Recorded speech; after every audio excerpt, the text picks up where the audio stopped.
बोली बोली श्री लक्ष्मी नारायण भगवान की।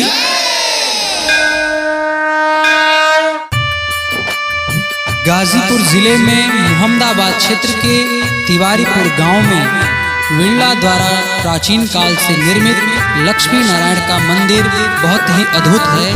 यहाँ देश विदेश से लोग आकर अपनी मन्नतें पूरी करते हैं। मैं हर्षित तिवारी इसी पर एक भजन प्रस्तुत कर रहा हूँ, जिसमें कोई त्रुटि हो तो क्षमा करें।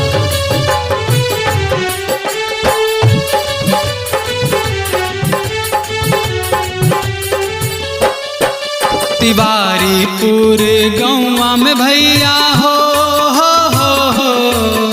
तिवारीपुर गौवा में भैया बाटे 4 गोधाम। पुरबोरिया काली माई बाड़ी तब चवा में लक्ष्मी नारायण भगवान। पुरबोरिया काली माई बाली तब चवा में लक्ष्मी नारायण भगवान।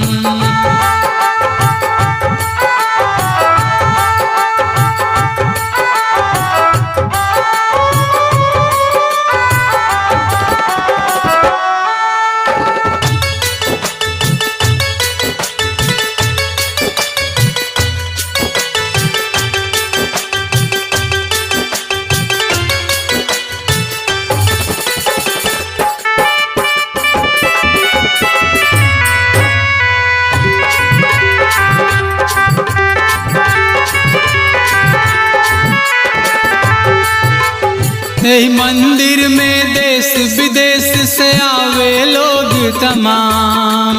यही मंदिर में देश विदेश से आवे लोग तमाम। हो जाला पूर्ण मनोकामना जे आवे निज धाम। हो जाला पूर्ण मनोकामना जे आवे निज धाम।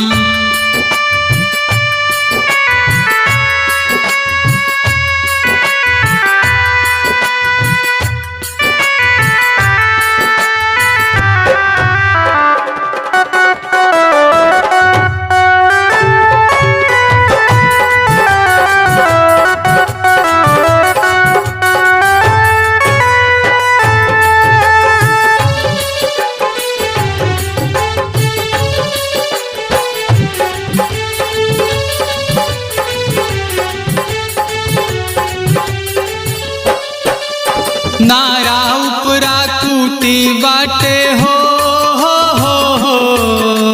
नारा उपरा कूटी बाटे कुटी बिराज हनुमान। जे कर सेवक बजरंग दास भोगवा लगावे सुबह शाम। जे कर सेवक बजरंग दास भोगवा लगावे सुबह शाम।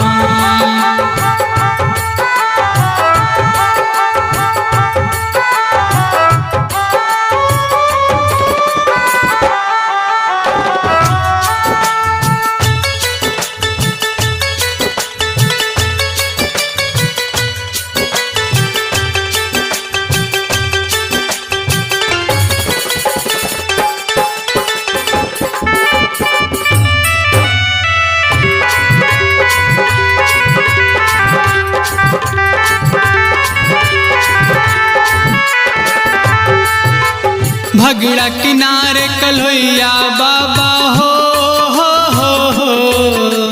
भगड़ा किनारे कल्होइया बाबा जानल सब कर मांग।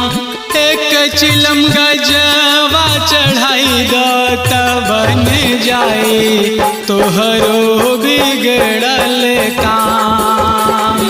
एक चिलम गजवा चढ़ाई दत बन जाए तोहरो बिगड़ल काम।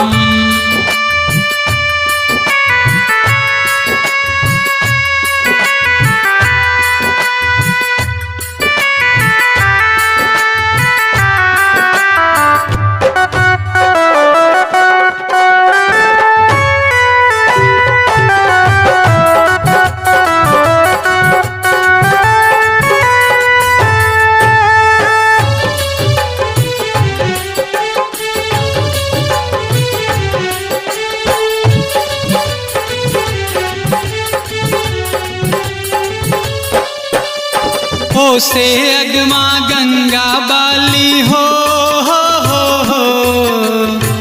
से अगमा गंगा बाड़ी लोग करे स्नान लिखे ले भजन जितेंद्र यादव हर्षित करे गुणगान लिखे ले भजन जितेंद्र यादव हर्षित करे गुणगान तिवारी पूरे गौवा में भैया बाटे 4 गोधाम पुरबोरिया काली माई बाड़ी तब चवा में लक्ष्मी नारायण भगवान पुरबोरिया काली माई बाली तब चवा में लक्ष्मी नारायण भगवान।